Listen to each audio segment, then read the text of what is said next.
The stars were quiet that night above New Haven, a small human colony on the edge of known space. It was a peaceful place, mostly farmers, scientists, and workers building a future far from Earth. There were no big cities or armies, just people trying to make a home. Lily Carter was 9 years old. She had long brown hair and always wore her red coat, even inside. Her parents were Jason Moore, a pilot who flew supply ships, and Karen Carter, a terraforming engineer who helped grow plants on alien soil. Lily loved to explore and ask questions like most kids her age. One morning, strange ships appeared in the sky. They were not human. They belonged to the Zilari, an alien species that had only recently made contact with humans. They looked tall and pale, with dark eyes and calm voices. They said they came in peace. Some soldiers landed near the colony's trade center. At first, everyone stayed calm. Diplomats met them. But then, something terrible happened. One of the Zilari soldiers grabbed Lily as she walked back from school. She screamed and people ran, but the aliens moved fast. They took her. Panic spread through the colony. Jason flew back as soon as he could, and Karen searched every corner of the town. The Zilari denied taking her at first, but security footage showed everything. The humans demanded answers, but the Zilari left quickly in their ships. Weeks passed with no word. Deep in space, hidden aboard a Zilari research vessel, Lily was locked in a cold room. The aliens studied her, tested her blood, watched how she reacted to pain. They called her Subject Alpha. They wanted to know why humans felt fear so strongly, why they cried when scared, why they fought so hard for each other. Lily didn't understand most of what they did to her, but she remembered her parents' faces. She tried to be brave. She whispered stories to herself at night, pretending she was still at home. But after a while, the test became too much. She got sick. Weak. The Zilari ignored it. She died alone. When the news finally reached New Haven, the whole colony stopped. People wept. Jason couldn't speak for days. Karen stared at the sky like she could bring Lily back just by wishing hard enough. What the Zilari didn't know was that they had crossed a line no one ever should. They thought they were dealing with soft, emotional humans who would forget and move on. They were wrong, because Lily was just one child. And now humanity was going to show them what happens when you hurt one of theirs. News of Lily's death spread fast. It started on New Haven, then jumped to nearby colonies and finally reached Earth. People watched the reports in silence. Some cried. Others just stared at the screen, too angry to speak. For the first time in years, humans were united. Not by fear, not by politics, but by rage. Governments met in secret. Military leaders reviewed every detail. They knew the Zilari had done something terrible, but now they had proof. A leaked data file from a Zilari ship showed everything. Lily locked in a cold room, the tests, her pain, and finally, her death. The file was real. Admiral Ronald Hayes, an old soldier with gray hair and tired eyes, stood before a closed-door meeting of Earth Command. He said one thing: "We do not let this go unanswered." A plan began to form. It was quiet at first, hidden behind layers of security clearances and black site projects. Only a few people knew the full truth. Jason Moore volunteered for a mission he didn't yet understand. He was still grieving, still waking up expecting to hear Lily call him Dad, but he needed to do something. Anything. Karen Carter, Lily's mother, was offered a job at a top-secret lab. She was a bioengineer, good at her work, and they needed her mind. She didn't ask many questions. She already knew what they wanted to do. On news channels and public forums, politicians talked about justice and peace. But behind closed doors, the truth was different. Earth Command approved Project Retribution. It was not about war, it was about response. Final and complete. Within weeks, teams were formed. Pilots, soldiers, scientists, and spies all played a part. Ships were modified. Weapons were built. Plans were made to find the Zilari homeworlds and strike with no mercy. Some argued against it. They said it was wrong to erase a whole species for the crimes of a few. But most stayed silent. They remembered Lily's face. They remembered how she died. In a small room on a military base, Jason read the names of the team he would lead. He looked at maps of deep space, where human ships had never gone. He felt nothing but focus. Karen worked late into the night, designing something that could end a species. She told herself it was for science, for safety, but deep down, she knew the truth. This was for Lily, and there was no turning back. The mission was called Shadow Reach. It was not about fighting, it was about finding. A small fleet of stealth ships left Earth under cover of darkness. They were fast, quiet, and nearly invisible to enemy sensors. Their job was simple: follow the Zilari back to their worlds. Captain Ethan Blake led the mission. He was a quiet man with sharp eyes and a calm voice. He had flown through asteroid storms and passed alien borders without being seen. This mission was his hardest yet. With him was Lieutenant Nina Ramirez, a young officer who could read data streams faster than most could blink. She tracked auxiliary signals, studied their jump routes, and found patterns where others saw only noise. They followed captured auxiliary ships, used stolen codes, and waited for the right moment to move deeper into space. Weeks passed. Then months. Finally, they reached the edge of auxiliary space. What they saw chilled them. The Zilari had built massive stations orbiting dead planets. Their cities floated in the dark like ghosts. There were no lights, no music, no life as humans knew it. Everything was silent, cold, and controlled. From hidden drones, they mapped out major worlds. They found breeding centers, research labs, and command hubs. One world stood out: Zilari Prime, the heart of their empire. Nina looked at the images and whispered, "This isn't just a war. This is a hive." Meanwhile, back on Earth, Karen Carter worked nonstop in her lab. She studied the Zilari genome, searching for a weakness. She wasn't building a bomb or a fighter ship.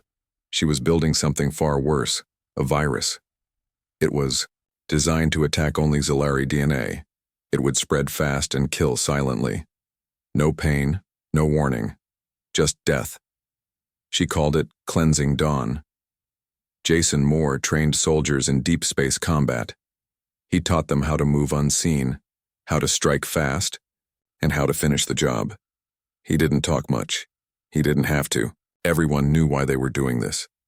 Lily's name was never spoken out loud, but it was always there. In every plan, every weapon, every order. One night, Ethan sat alone on the bridge of his ship and stared at the stars. "We're going to end an entire species," he said quietly. Nina looked at him and replied, "They ended a child first." There was no answer to that, because she was right. And now, the hunters had found their prey. The message reached Earth Command late at night. It was short but clear. "We have them." Admiral Ronald Hayes read the report twice before closing. His eyes. He had spent years preparing for war, for peace, for diplomacy, but not for this. What was coming next would change humanity forever. A secret meeting was called. Leaders from across human space joined through secure links. Some were generals, other scientists or elected officials. All had one question: should they go through with it? Some argued for restraint. "This isn't justice," said Senator Maria Ellis. "This is extinction." Others were firm. General Daniel Ford stood and said, "They took a child. They hurt her, watched her die, and did nothing. We cannot let that stand." Voices rose and fell for hours. Tempers flared. Some left the room angry. Others stayed, unsure of what to believe. But in the end, the vote came back clear. Yes, Project Retribution was approved.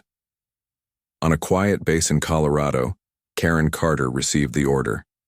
She stared at the screen for a long time before turning back to her lab. The virus, Cleansing Dawn, was ready. Now it would be used. Jason Moore got the word while training soldiers on Mars. He didn't speak. He just nodded and walked outside, looking up at the red sky. It was really happening. "Captain," Ethan Blake and Lieutenant Nina Ramirez prepared their fleet. The stealth ships would carry the virus into Zilari space. Drones would drop it on every world. There would be no warning. "This feels wrong," Nina said quietly as she loaded the final data. Ethan looked at her. "No. What feels wrong is that we waited this long." Back home, people began to sense something was coming. Rumors spread, news anchors whispered about military movements. Some thought it was war, others hoped for peace.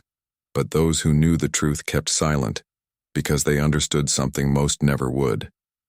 Humanity had drawn a line, and now they were showing the galaxy what happens when you cross it, especially when it's about one of their children. Lily was gone, but her name would never be forgotten, and the species that hurt her. Soon they wouldn't even have a name left to remember. The virus was launched at dawn, Earth time. It left in silence. No speeches, no flags, just a small fleet of black ships carrying something no species had ever faced before. Something made just for the Zilari. Captain Ethan Blake led the mission. His ship, the UAS Hunter Eri, moved through deep space like a ghost. Beside him, Lieutenant Nina Ramirez watched the data streams tracking every drop point. First target, Zilari Prime. The homeworld was quiet when they arrived. No warships, no warnings, just cold cities and silent towers stretching into the sky. The Zilari had no idea what was coming. From orbit, drones were released. They fell like stars burning through the atmosphere before releasing the virus into the air. No explosions, no fire, just death. Within hours, the first signs appeared. Zilari workers stopped moving. Their eyes went dark. Their bodies shut down, without pain, but without mercy. Nina watched life scans from orbit as the numbers dropped. "They're not fighting it," she whispered. "They don't even know what's happening." Ethan didn't answer. He just kept watching. On other worlds, the same thing happened. Hidden ships dropped the virus on research stations, mining colonies, floating cities. There was no escape. The virus spread fast, passed from one to another like breath in the wind. Back on Earth, Jason Moore sat alone in a small room, staring at a picture of Lily. He had trained for this moment, fought for it. But now that it was real, it felt like something else. Not joy, not peace, just silence. Karen Carter watched reports come in from her lab. She saw the final stages of the Zilari collapse. No screams, no battles, just stillness. She told herself it was right, that she had done what she had to do. And yet, a part of her hurt, because she knew what humanity had become. Not monsters, but something worse. Something that would erase an entire species to make sure no child suffered like Lily did. On the Hunter, Ethan stood on the bridge and looked at the stars. "This will never be forgotten," he said. Nina nodded. "I hope no one ever makes us do this again." Far below on Zilari Prime, the last light blinked out. A world once full of life was now empty. And somewhere in the dark, a message floated through space, sent by accident, heard by no one, and answered by nothing at all. Silence followed the end of the Zilari, not just on their dead worlds, but across human space. People waited for something. News, reaction, proof that what had happened was real. When it came, there were no celebrations, no parades or speeches, only quiet. Some called it justice. Others called it something darker.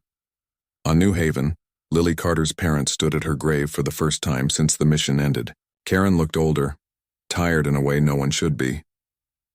Jason held her hand, though he wasn't sure if it helped. They didn't speak.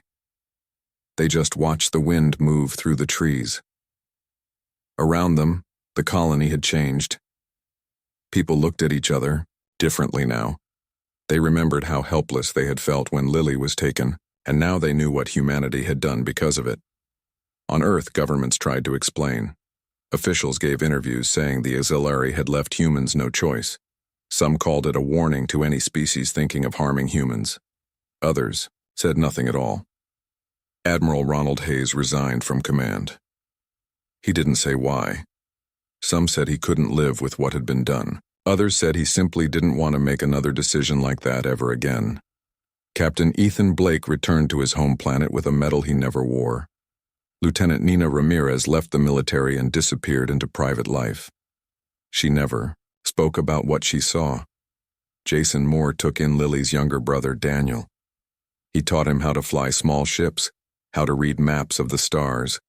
He told him stories about his sister, not just how she died, but how she lived. Karen Carter went back to science, but not the kind that built weapons. She worked on medicine, on healing. Still, at night, she would sometimes sit alone and look at old videos of Lily laughing. No one asked her if she regretted it, because they already knew the answer.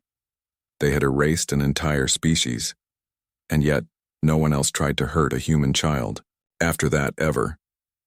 In the years that followed, the event became legend, a dark and quiet truth passed down in whispers. It was never taught in schools, but everyone knew. If you harm one of ours, we will erase you.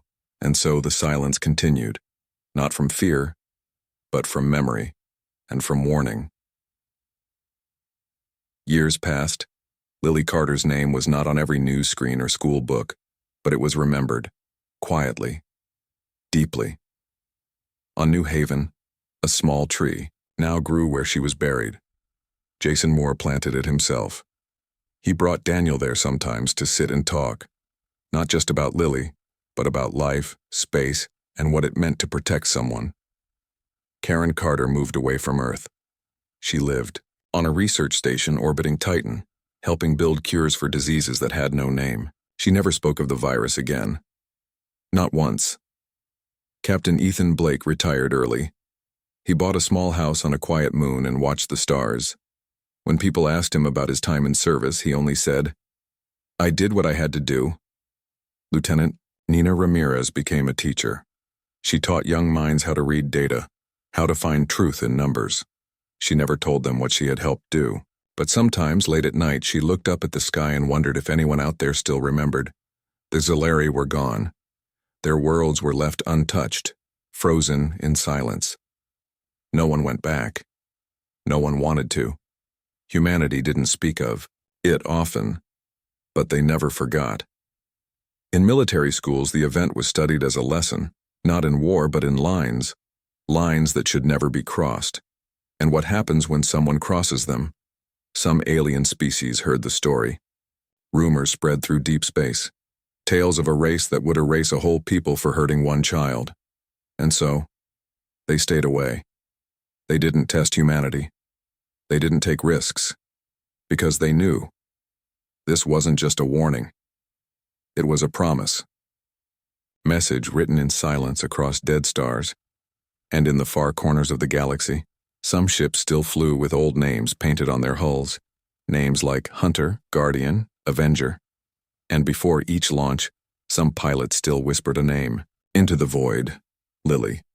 Not because they needed strength, but because they owed her one. Because she was just a child. And because of what happened to her, no one would ever dare try it again.